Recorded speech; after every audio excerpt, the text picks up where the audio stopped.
loud and well. Johnny Mac, how you doing on this Thursday morning, my friend? First, Birds 365 from the Smoky Mountains. Well, you're there. I'm not. How is it? Number one. We got to get Mike Gill to talk about Jordan. We got to get you to talk about the Smoky Mountains. Yeah, it's not. I mean, I got here late last night, so I didn't get a chance to see much. But I'm sitting out on the log cabin deck, Johnny Mac. I got the nice mountain view in front of me, my friend, with the trees. It looks pretty good. I can't lie. A little chilly, am I right, though? You got to turn around the computer so we can see the mountains. All right, let me see if I can. I just, I got to be careful with this connection. You know what I mean? I got the hard wire running up. Hey, all right. So there's the deck. You got the mountain out there. Let's see if you can see that. That's nice. Can you see it? Well, it's not that great, but we can see it. Yeah, I can see it. Yeah, so there you go. All right. That's what I wanted.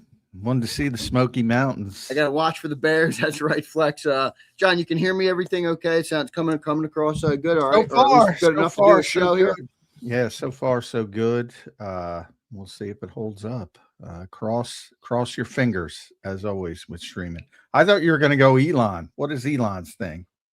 What is his thing that you're supposed to get Wi-Fi no matter where you are in the middle of the ocean? I forget what it calls. Yeah, it.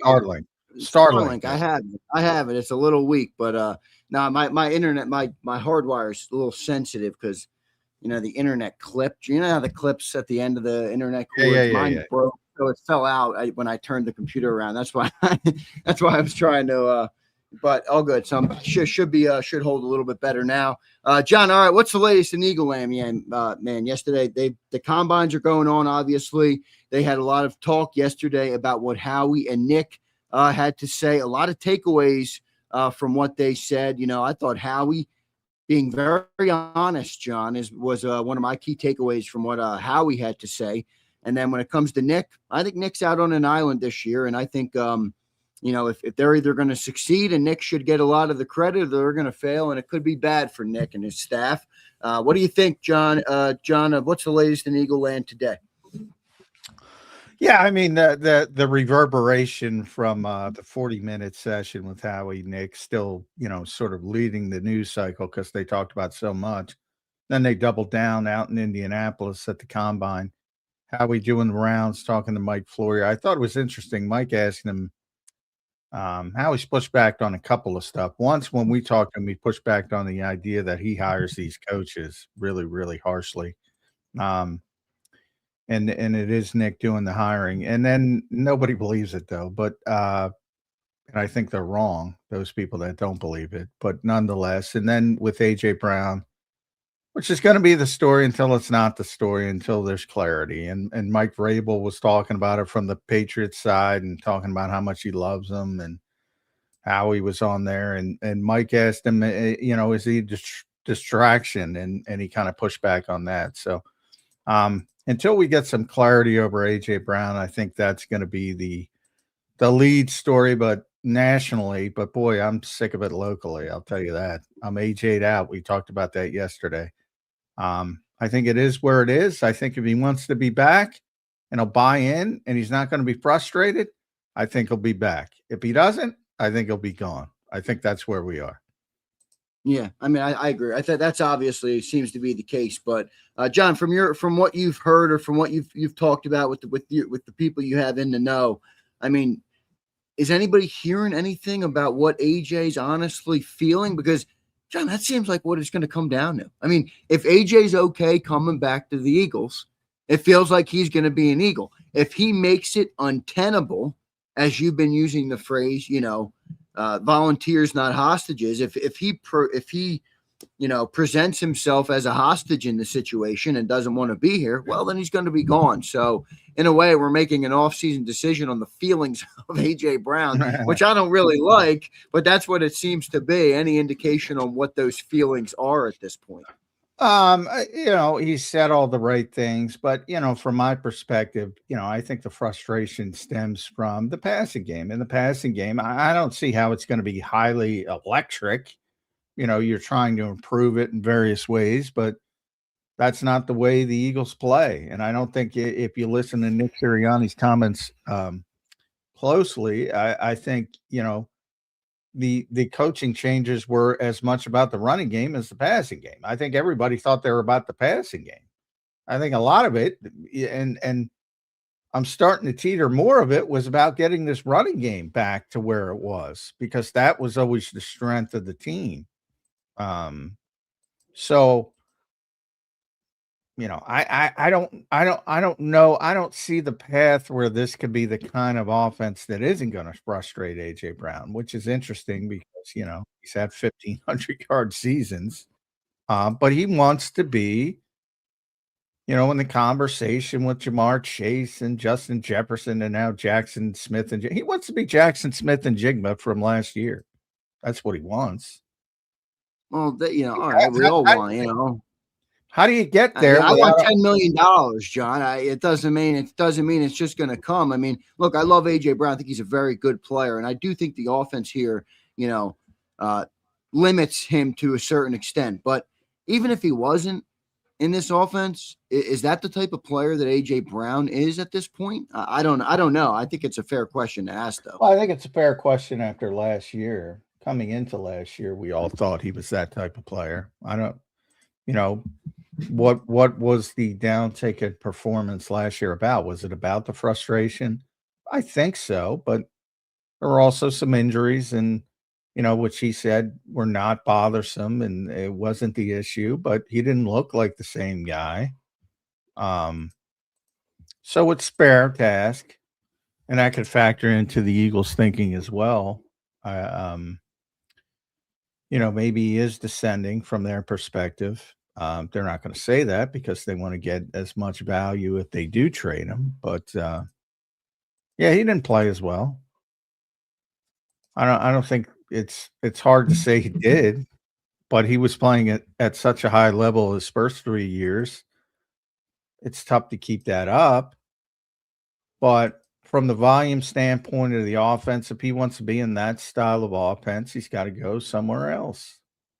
If that's his goal. The age is a factor too, right?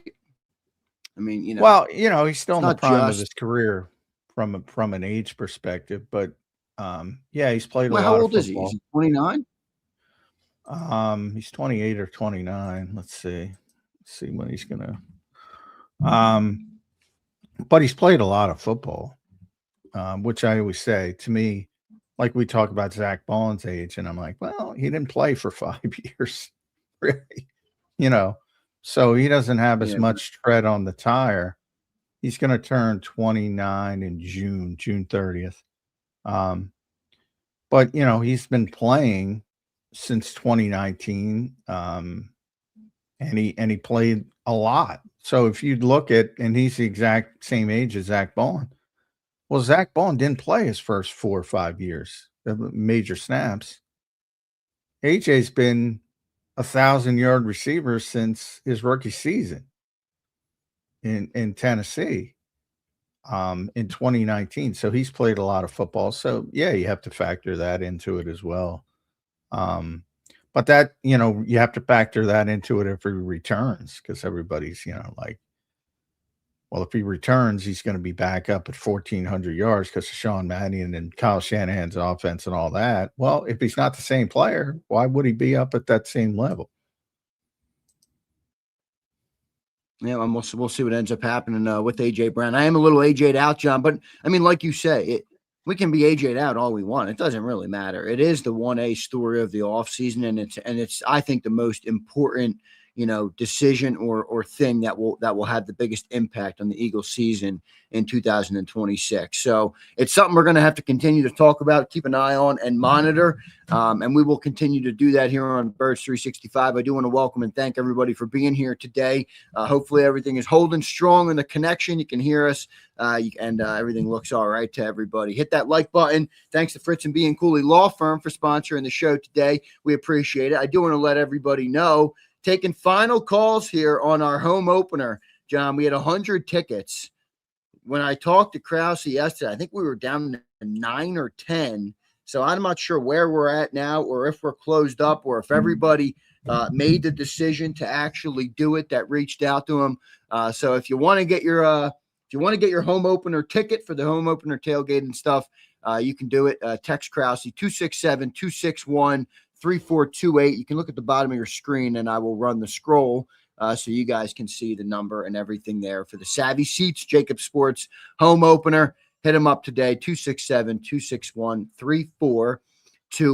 John, down at the Combine now, we get ready for NFL draft season. And we talk about AJ and we say we're tired of it. But, man, that decision has a big implication even on the decisions in the NFL draft coming up for the Philadelphia Eagles. No? Yeah, I mean, everything you do, I've tried to explain why, mock drafts are fruitless to begin with. I mean, they're fruitless after free agency, but before free agency, they're just ridiculous because, I mean, if you bring back A.J. Brown, you're not looking for a receiver early in the draft. If you bring back Jaelan Phillips, you're not looking for an edge defender early in the draft. If you lose both, you're looking for those positions early in the draft. So much and changes. If they bring them both back, is it as simple as offensive linemen? Well, I think that's most likely. It's never that simple because you have to get the player you want. Yeah. As I said, I always go back to the Quinyon Mitchell year. Troy Fautana was the guy they would have selected, but he got picked at 20th, and it was a hell of a contingency and pivot. So, you're when you're picking, in this case, you're picking 23rd, you're at the mercy of the 22 teams in front of you from a standpoint of they might take the guy you want. So, Howie's good at that. And the Eagles generally have a cluster of 4 or 5 players. They'll focus on at 23. You think, they know who's basically has a chance to fall there. You're not talking about the top guys because they're not going to be there. So you have that little cluster. And for instance, Devontae Smith, he was the last of that 5-person cluster. And those guys were going off the board. That was a little bit early in the draft at the time. So they had to move up to get him. And that's generally what happens. Or can't move up and you're not going to get the guy, you move down. That's generally how the Eagles operate. But recently he's been targeting players to go up. Last year it was Jahad Campbell. I just mentioned Devontae Smith. And that could be the case again. Obviously, offensive line is a big position. There's a lot of offensive linemen worthy of going in those top 23 picks. So it's a strong draft from that perspective. And, the Eagles have to start about repopulating the offensive line with all the injuries and concerns. With Landon Dickerson, Cam Jurgens, Landon was on Instagram confirming his return, but it's not, I never really paid much attention to that part of it because at 27, whatever he is, I thought he'd recharge the batteries and give it a go. The question isn't whether he's going to play. How is he going to play? Because of all the accumulating injuries. Same thing with Cam Jurgens. And to a certain extent at 36 years old, Lane Johnson as well. So, the Eagles have a lot of young offensive linemen, but they're day 3 guys. They don't have the high pedigrees. You don't have Jeff Stoutland to develop them now. You have Chris Cooper. So how does that work? To get a big-time offensive lineman would it might not even be immediate, but it's a big issue for the Eagles soon. So they've been looking to do it for a couple years now, and they'll certainly look to do it again. But if they can't move up and their guy's gone, then you start looking at other positions if those are better players, and that's generally how he handles it. Yeah, John, and one of the challenging conversations there with the offensive line, I mean, obviously it makes the most sense, and as you point out, it's the most likely, but doesn't mean it's guaranteed, obviously, with the way the board could fall. The most likely is the offensive lineman. Well, what would be the plan, John, year 1? Now, I know you don't want to, you don't judge a draft pick on year 1, but many times, John, with the first-round draft pick, there is a a built-in expectation for the player to contribute in year one. So let's run through the scenario. The Eagles draft an offensive tackle or, a player who can play on the inside in round one. Is he on the bench in year one? Is Tyler Steen going to the bench? I don't think he had a bench-worthy performance last year. How do you see that part of it playing out? Or are you just making the luxury pick and waiting for Lane Johnson to retire? Well, it's funny. Howie also was on Rich Eisen's show, I believe, there, and he said, and he called Tyler Steen the starter at right guard, and everybody put a period on that, and I'm like, well, it's a nice endorsement for Tyler Steen, but as I often say, these guys aren't under oath when they're doing these things. As they stand now, he's going to be the starter at right guard. But yeah, I mean, everything is competition, and I agree with you. I don't think Tyler Steen's a bad player. I don't think it's an enormous need. But if you do draft somebody at 23 who has the potential to start inside before he kicks outside to replace Lane Johnson, then you have a competition, and whoever is better, will get on the field. And if it's the rookie, and you got a really good backup in Tyler Steen who can play inside, he can play outside. He was a tackle at Vanderbilt. He was a tackle at Alabama. Then you have a really good backup. So I think that's the kind of good problem that will take care of itself. But yeah, typically when you draft somebody at 23, you want to get them on the field as quickly as possible.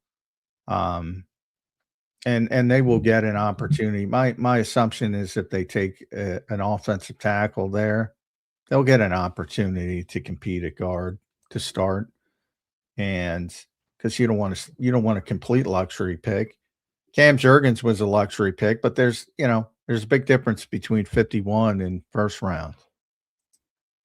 Yeah, I don't know that the Eagles are in a position to take a luxury pick right now. I mean, I think Howie might feel the same way. It turned out that Jakad Campbell was a luxury pick. Yes, he was. The Eagles had no idea. Now, he wasn't drafted as a luxury pick. The Eagles had no idea when Nakobe Dean was going to be healthy, if he was ever going to be healthy, if he's going to get back. It's true. It just worked out that way. And it's fine. Jihad will get on the field this year. Everything will be fine with that. So it's not the worst thing in the world, but generally, if you pick somebody in the first round, you want to get them on the field as a rookie. Yep, we'll see what ends up happening. John, if the board doesn't fall their way on an offensive lineman, and they do have, let's just say for the hypothetical here, that A.J. Brown is coming back, and Jaelan Phillips does get a contract, which I don't know what the percentage of both of those things happening are, but let's just say they do right now. Where do you think they would draft round one if it wasn't an O lineman? I mean, I know you call the corner kind of crazy. I don't think it'd be a safety. What would it be? What do you think it would be at that point? I'm still looking at offense because they have to start repopulating offense. So, Kenyon Sadiq at tight end. Is that where tight end becomes real? Yeah. Okay. Well, the problem is he's the only one worthy of being a first round pick. A lot of good tight ends in this draft, but most of them start in the second round. And I think that's more likely where they do it. But yeah, I mean, Kenyon Sadiq would be somebody you could build that tight end room around and do it. Now he's a receiver and they're very focused on getting better as blockers, but blockers are, again, you can go out and get them in free agency. They can be the backups, and all of a sudden you have a dynamic threat at tight end, like a Tucker Kraft or George Kittle as a receiver, not, and then you have to piecemeal it together for the blocking aspect of it. I still think even if AJ's coming back for another year, I still think you need another receiver ultimately. So you can start looking at that position, which accomplishes two things. If you're pushing AJ and he gets frustrated and you trade him later or trade him next year, then you have a McKee Lemon or somebody like that who might be there at 23 or, But someone that would still fall in the luxury pick category, wouldn't it? I mean, well, no, because you need a third receiver in theory. They don't If use it very much, but well, that's the old thinking, right? They're changing, I mean, Sean yeah, but McVay, John, I mean, all right. Let me ask you this. I agree because you're right. That's how it's been presented. Does John McMullen believe that change will lead to significant more reps for the wide receiver 3? well, reps aren't the issue because John got a lot of reps. Traffic is What? the No, issue. not reps. Targets, whatever you Yeah, want to call it. targets. Yeah, Production. traffic. Yeah. No, in my estimation, no. But that I'm not the one doing this. This isn't Yeah, my plan. This isn't my plan. This is their plan. And to yeah, but pull I off think their even plan. with their plan, I mean, even with their plan, the reality is the wide receiver is not going to get 3 is not going to get the football that much in Philly. Yeah, but again, it serves two masters. You improve the third wide receiver spot, and if you're going to do these things that are, Shanahan McVay like, you need that player, and it serves as insurance in case things again go wrong with AJ. Because look, one thing I'll say, if I'm 53, 47, 52, 48, whatever right now, will he be back this season? How about if you ask me, will he be back in 2027? Then I'm about 90-10 no. So, you might as well get started. It's fair. That's with fair. The next guy. So from that standpoint, the Penn State kid is interesting because, we talked about Jeff Kerr probably perked up somewhere. He's listening to the show. Vega Ione, the Penn State people, I'm sure butchered. That's his a name. tough name to say. That might be a tough name to say for even the Penn State people. Yeah. But it's Vega. I'm gonna abbreviate it to that, but he's a true guard, which would immediately kick Tyler Steen to the bench. And then later, if you want to take another cornerback, that's down my list, but you could throw it in the mix. But Howie's been pretty consistent. He's been pretty honest. I mean, the Eagles haven't drafted offensive players, and you got to go back to Devontae Smith and Landon Dickerson. And it's been all defense basically, with the exception of Tyler Steen, a 3rd-round pick, and Cam Jurgens, a 2nd-round pick. They haven't drafted a skill guy, and boy, in the primary draft since Devontae Smith, which is 2021. And you look up and it's 2026. That is a long freaking time in the NFL, my friend. Yeah, it is. Yeah, it is. They got it. So we go in offensive line, we go in wide receiver, we go in tight end. We're loading up on offense this year. Is that what you're telling me, John? Well, they're definitely going to draft more offensive players than defensive players this year. Obviously day 3. To me, the key is the premium, and I think the premium picks they're going to try to go heavy offense. Now, if it doesn't work out that way, and the cornerback's the best player, I know everybody's obsessed with. I don't know why, because it remains a strength, and they proved you can play well with. Somebody at the level of Adoree Jackson as the cornerback too. And probably if they just would have settled on that earlier, probably would have been even better, to be honest. So, Yeah, I don't know why everybody wants to, I don't see the value in drafting a cornerback in the first round when you have so many other needs. But if that's the best player, go for it. That's the best player left on the board. I mean, you make the point about wide receiver 3. I think there's obviously different with corners because their two are so young, and I'm projecting both of those guys to be here for a good bit of time. So not the same circumstance, but in theory, John, wouldn't a cornerback 2 provide more to the Eagles in year 1 than a wide receiver 3 would? I mean, in theory. Well, in the immediate term, yes. But as I said, it's you do it in 3-year increments, and if AJ's here in 2027, things have gone really well. So I don't know if I necessarily see it. So it's more wide receiver is more of a layered need. If it's not going to be now, it's going to be later. And cornerback is not. Yeah, look, you want all pros at every position, but as I always said all the time, you can't do it. It's not possible. It's not realistic. So, Kenyon is an all pro. Cooper's an all pro. When they hit that 3rd year, you're going to have to pay him like all pros. And all of a sudden you have a guy behind them for a couple years. And then if he hits, which is unlikely he'll hit at the level that they have, but nonetheless, I guess it's possible. Then you got to talk about him down the road. It's just way down on my need list. And I can't believe why it's way up. I think you are. And Howie said it 3 times on the record.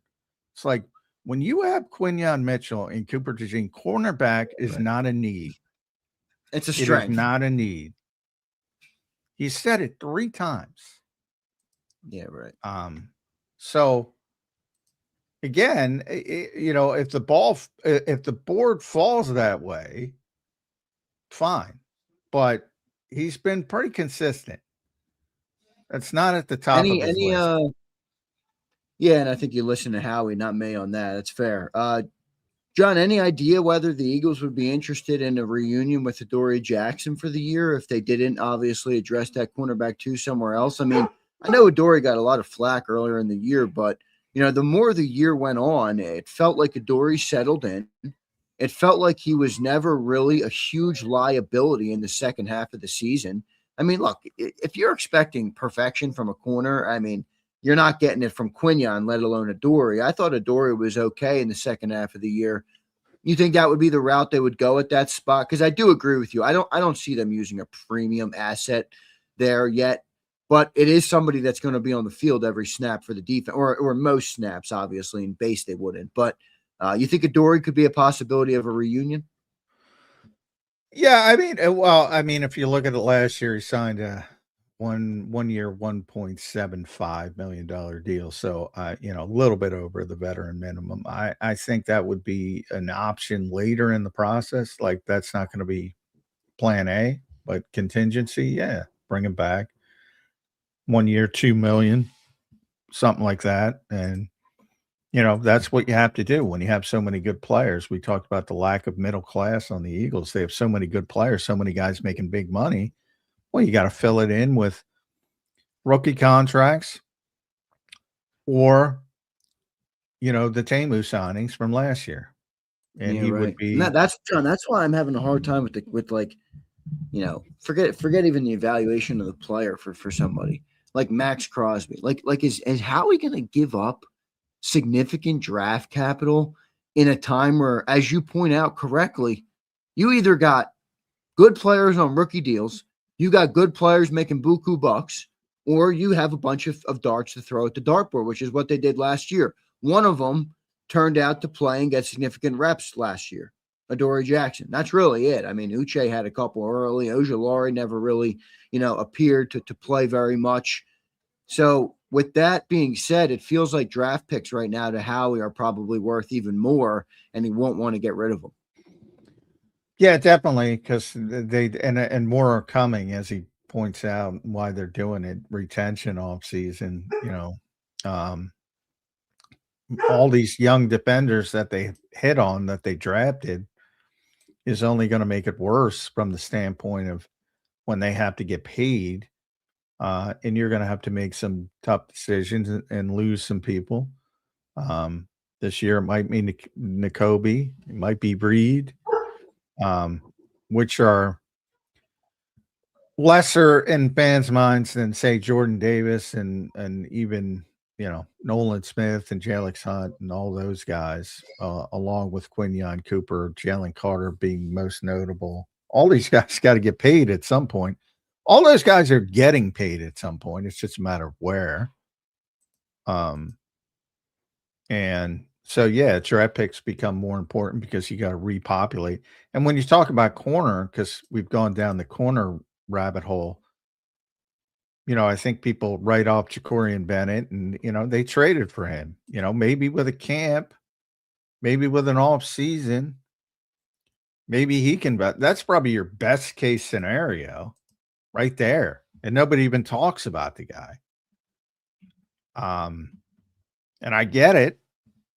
He didn't get on the field, but he got here late. We know how complicated this defense is compared to some others, especially in coverage. And if Jacorian Bennett's not the best answer, probably Mac McWilliams is the second best answer, who's a draft pick from last year. So you still have some young bodies who you hope to develop that I think people don't talk about. And I get why, but I mean, it's just another example of our impatient society. It's like, oh, that guy's garbage. Put him up to the curb. Some guys do develop, and it takes them some time.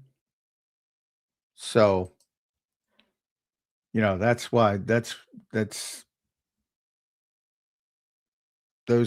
names shouldn't be completely forgotten about at this stage. Keely Ringo, maybe, but only because I don't think Vic likes him as a player, but he's a great. That's kind of how I feel about Bennett, though. I mean, it didn't really appear. I mean, Sliger points this out. Vic didn't appear to like him when it comes to Bennett. I mean, yeah, but he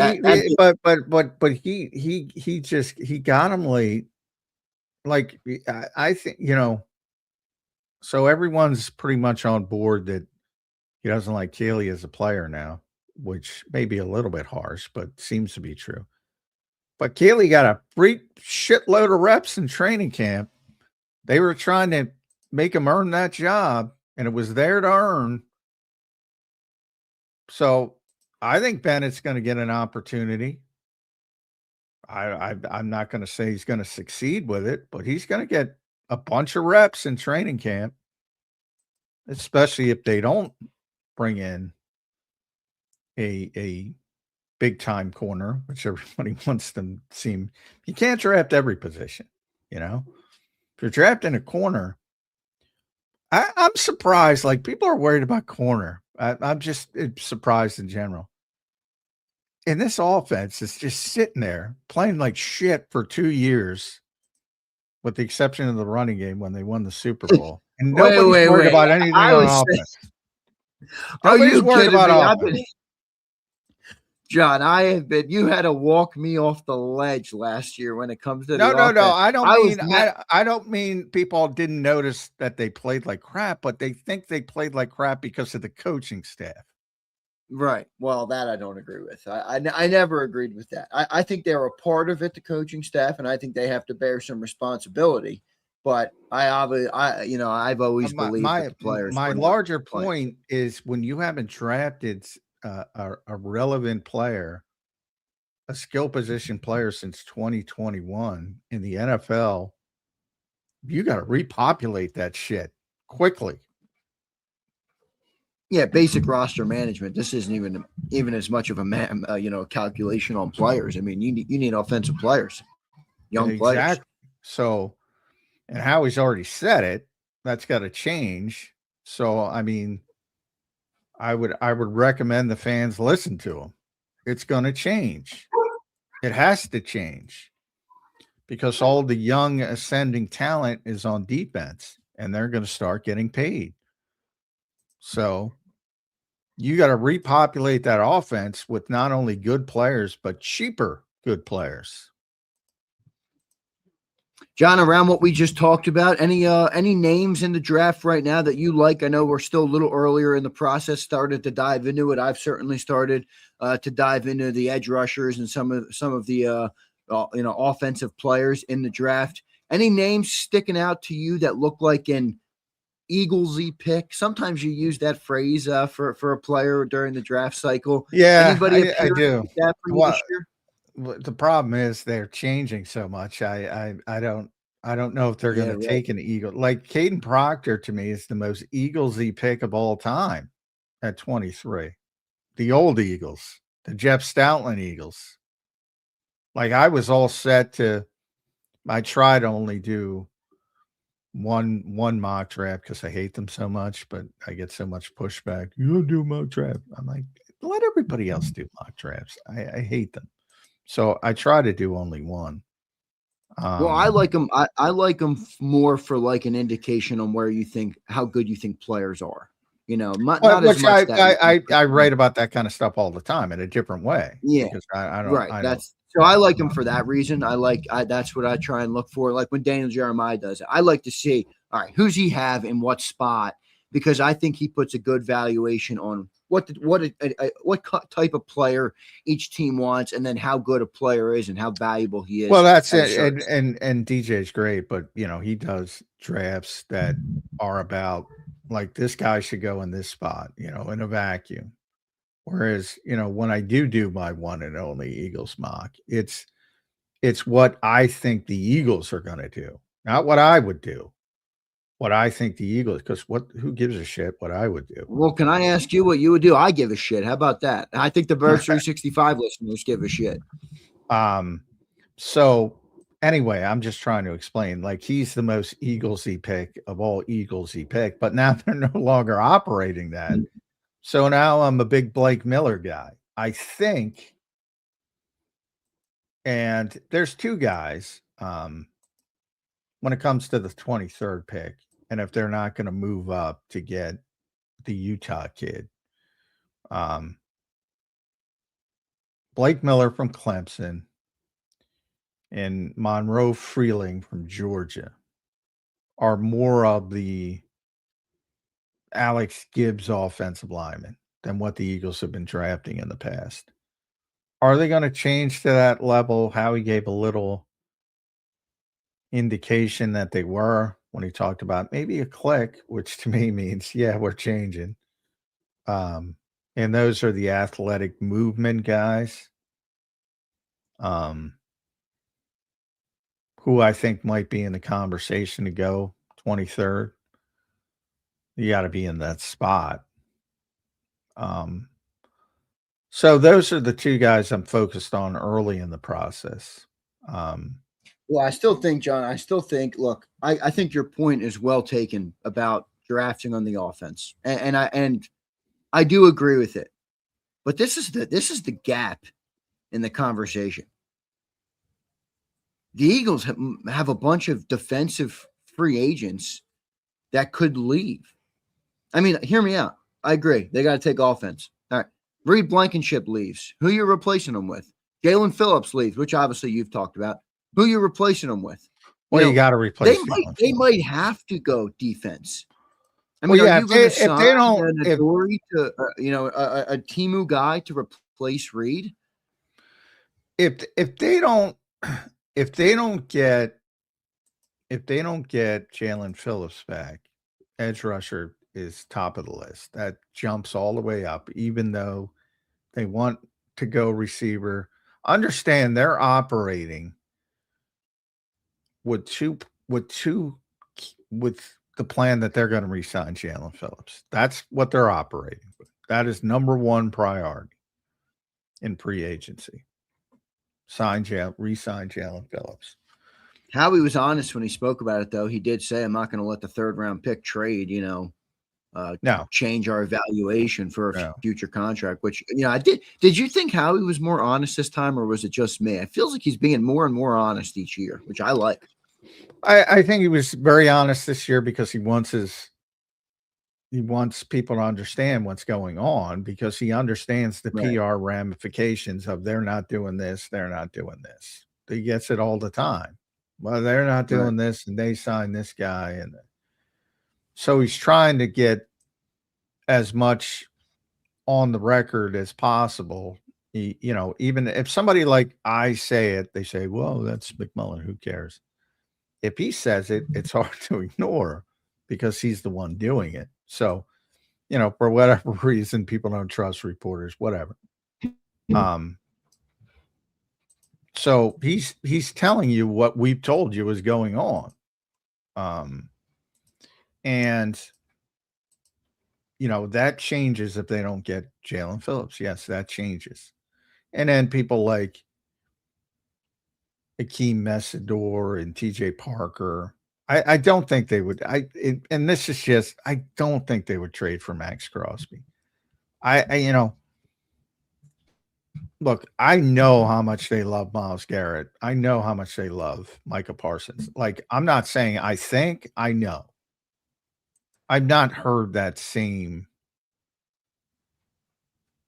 sentiment around Maxx Crosby. Now, they don't play the Raiders. They never see the Raiders. It might be just like it's never on the top of people's minds because because of that. But players that have, reached a certain caliber, I think you'd hear about. It's a good point. I mean, you haven't heard that type of thing. And it seems like, John, they're asking for that type of return, which I don't think they're going to get. Yeah, well, I don't think they're going to get it, but yeah. So from that standpoint, and plus, I'm concerned that guy plays so much, never leaves the field. Like, he's a very good player. I'm not saying he's not a very good player. I don't think he's the best fit for Vic. There's so much wear and tear because of how much he's played. I just don't think that would end up well. I don't think the Eagles would go that route. Maybe I'm wrong, but that's just my speculation. I agree. So I think, Messidor, guys like Messidor, TJ Parker, Keldrick Falk, and maybe a little bit too big for Vic. But those are the guys. Maybe Cassius Howell from Texas A&M. Those are the guys who I think would really, I'm not even thinking about now because my presumption is they're going to get Phillips back. But if they don't, then they'll jump way up in my mindset. Way up.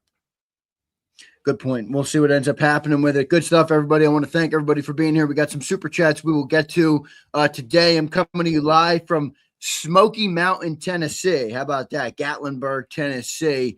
In the Smokies, if you're wondering why I have a different backdrop, why I might look a little bit, why my internet might be a little fuzzy. I'm not sure exactly what it looks like. John, how about this for a little piece of Gatlinburg? Okay, I got a mug here with a cup of coffee. All right, I like the mug. That thing's big. That looks big. What would Dolly do? All right. I guess Dolly Parton. I think that's a big part of this place. I guess there's like Dollywood or something around here. I don't know. That's what I've been told. I don't know. So Dolly Parton has made an appearance on the show today. So shout out to Dolly Parton. I want to thank everybody for